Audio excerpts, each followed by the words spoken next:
നമസ്കാരം. ഈ ഉണക്കിയ അത്തിപ്പഴം അല്ലെങ്കിൽ ഫിഗ് നമ്മളൊക്കെ സ്ഥിരമായിട്ട് കഴിക്കാറും കാണാറും ഒക്കെയുള്ള ഇതിൻ്റെ ഗുണങ്ങൾ എന്തൊക്കെയാണെന്ന് നോക്കാം. ഒന്നാമതായിട്ട് ഇതിൽ ധാരാളം ആൻറ്റി ഓക്സിഡൻസിൻ്റെ ഒരു നല്ല സ്രോതസ്സാണ്. കൂടാതെ ഒമേഗ 6 ഫാറ്റി ആസിഡും ഫൈബറും ഒക്കെ ഇത് ധാരാളമായിട്ട് അടങ്ങിയിട്ടുണ്ട്. ഇനി ഈ ഒമേഗ 6 ഫാറ്റി ആസിഡ് നമ്മുടെ ശരീരത്തിന് എന്തൊക്കെ ഗുണങ്ങളാണ് തരുന്നതെന്ന് നോക്കാം. ഇത് ഹൃദയാരോഗ്യത്തിനും ബ്രെയിനിൻ്റെ ശരിയായ പ്രവർത്തനത്തിനും മുടിക്കും ചർമ്മത്തിനും എല്ലുകളുടെ ആരോഗ്യത്തിനും കണ്ണുകളുടെ ആരോഗ്യത്തിനും ഒക്കെ നല്ലതാണ്.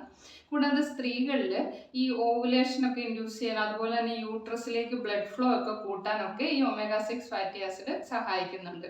അതുപോലെ പുരുഷന്മാരിൽ എറക്ടൈൽ ഡിസ്ഫങ്ഷൻ തടഞ്ഞിട്ട് ഹെൽത്തി ആയിട്ടുള്ള സ്പേം പ്രൊഡക്ഷൻ ഒക്കെ ഹെൽപ്പ് ചെയ്യാനും സ്ത്രീകളിലെയും പുരുഷന്മാരിലെയും ഹോർമോണൽ ഇറഗുലാരിറ്റീസ് ഒക്കെ തടയാനൊക്കെ ഈ ഒമേഗ 6 ഫാറ്റി ആസിഡ് സഹായിക്കുന്നുണ്ട്. ഇത് ഈ ഫിഗിൽ ധാരാളമായിട്ടുണ്ട്.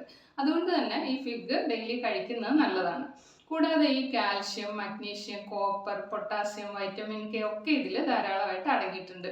മലബന്ധം തടയാനും ദഹനം മെച്ചപ്പെടുത്താനും ഒക്കെ സഹായിക്കുന്നു.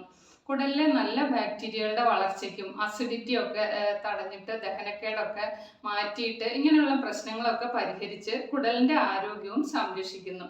അതുപോലെ തന്നെ മഗ്നീഷ്യം, ഇരുമ്പൊക്കെ അടങ്ങിയിട്ടുണ്ടെങ്കിൽ ഈ അത്തിപ്പഴത്തിൽ ശരീരത്തിന് വേണ്ട ഊർജവും നൽകുന്നു. അതുപോലെ തന്നെ വിശപ്പൊക്കെ കുറയ്ക്കുന്നു. അതുകൊണ്ട് തന്നെ ഈ വണ്ണം കുറയ്ക്കാനായിട്ട് ഡയറ്റൊക്കെ നോക്കുന്നവർക്ക് ഇതൊരു നല്ല ഓപ്ഷനാണ്. പിന്നെ ഇതിൽ പൊട്ടാസ്യം ഒക്കെ ധാരാളമുണ്ട്, എന്നാൽ സോഡിയം കുറവുമാണ്. അതുകൊണ്ട് തന്നെ ഈ രക്തസമ്മർദ്ദം കുറയ്ക്കാനൊക്കെ ഇത് വളരെ നല്ലതാണ്. കുതിർത്ത അത്തിപ്പഴം കഴിക്കുന്നത് ചർമ്മത്തിൻ്റെ ആരോഗ്യവും മെച്ചപ്പെടുത്തുന്നു. അതുപോലെ തന്നെ ഹൃദയാരോഗ്യം സംരക്ഷിക്കുന്നു.